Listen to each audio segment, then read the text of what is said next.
l'ONG IDERSA Africa a tenu à organiser cette formation en partenariat avec la Maison de l'Artémisia dans son programme de valorisation des plantes.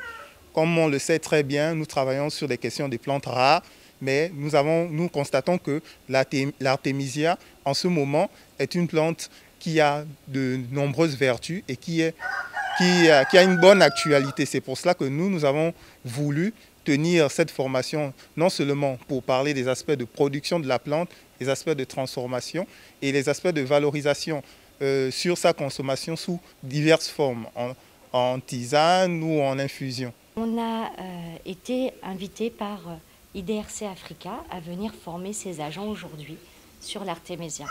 IDRC Africa donc, est une ONG qui est basée un petit peu sur le monde agricole, qui veut valoriser l'agriculture au niveau national et la transformation des produits. Dans ce sens, la Maison de l'Artémisia, puisqu'elle propose de former sur la culture de l'Artémisia et sa transformation en tisane, les deux activités sont un petit peu parentes et se rejoignent. On peut tout à fait associer la culture de l'Artémisia aux autres cultures agricoles que font IDRC dans le cadre de leurs activités. Quand on parle d'Artémisia, on parle d'Artémisia annua et d'Artémisia afra. L'annua est la souche chinoise, l'afra étant la souche africaine. Quand on parle de souche africaine, ça ne veut pas dire qu'elle est endémique de notre terroir, ça veut simplement dire qu'elle est à l'origine qu'elle vient des hauts plateaux d'Afrique du Sud, du Burundi, du Malawi, 1500 mètres à peu près d'altitude. Quelles sont les vertus de cette plante? Ce sont des plantes antipaludéennes, ce sont des plantes avec un fort pouvoir antiparasitaire. Et maintenant, on sait que ce sont aussi des plantes qui sont naturellement riches en zinc, vitamine A, vitamine E, et qui ont aussi cette particularité de empêcher le Covid de se développer à l'intérieur de notre corps, de notre système immunitaire. Les formations Maison de l'Artémisia permettent tout simplement de former les personnes qui le souhaitent sur l'Artémisia. Donc, qu'est-ce que l'Artémisia? Comment la cultiver? Comment la multiplier? Comment la transformer? Comment l'utiliser? Ces formations ont le but de vulgariser la plante pour la rendre disponible au plus grand nombre, mais surtout d'assurer une qualité de tisane et de s'assurer que notre savoir, nos connaissances sont correctement diffusées.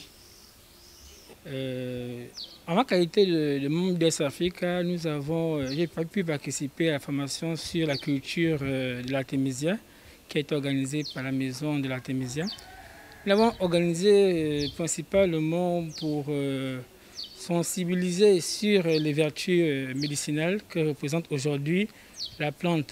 Elle permet surtout la disparition de la charge parasitaire, car nous savons très bien que depuis des décennies, les traitements antipaludiques développent des résistances. Et l'Artémisia, qui est une plante de la pharmacopée traditionnelle, aussi bien chinoise qu'africaine, est un complément dans la lutte contre les maladies endémiques. Il faudrait que la culture de l'Artémisia, c'est une filière. Qui dit filière dit production, dit commercialisation. Donc nous avons plusieurs partenaires qui sont présentement en train d'être formés sur l'Artémisia, qui vont maîtriser l'itinéraire technique de la culture, à savoir du planting jusqu'à la production. Car l'Artémisia est cultivée dans plus de 40 pays en Afrique. Et l'Artémisia devient une solution alternative à la médecine conventionnelle. Ma formation sur l'Artémisia, pour moi personnellement, m'a permis de me familiariser avec la plante.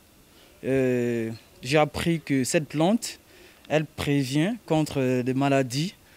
Et en ma qualité de technicien agricole, j'ai appris des techniques, surtout sur le planting de cette plante. Et elle se fait sur un terrain bien drainé. Il faut d'abord aménager la parcelle, suivre toutes les techniques, donc l'itinéraire technique de la plante. Et à chaque fois, il faudra surtout être à proximité d'un cours d'eau pour la parcelle. Elle doit être vraiment à proximité d'un cours d'eau parce que cette plante, elle a vraiment besoin en abondance d'eau. Voilà. L'artémisia se consomme en tisane, c'est-à-dire qu'on va faire sécher la plante pour la rendre accessible, hein, qu'on puisse la garder, la transporter. Et une fois que vous êtes à la maison, il vous suffit de mesurer 1 litre d'eau, de la mettre dans une casserole à bouillir. Une fois que votre eau a atteint son ébullition, donc 100 degrés, vous allez prendre 5 grammes de tisane, soit une poignée.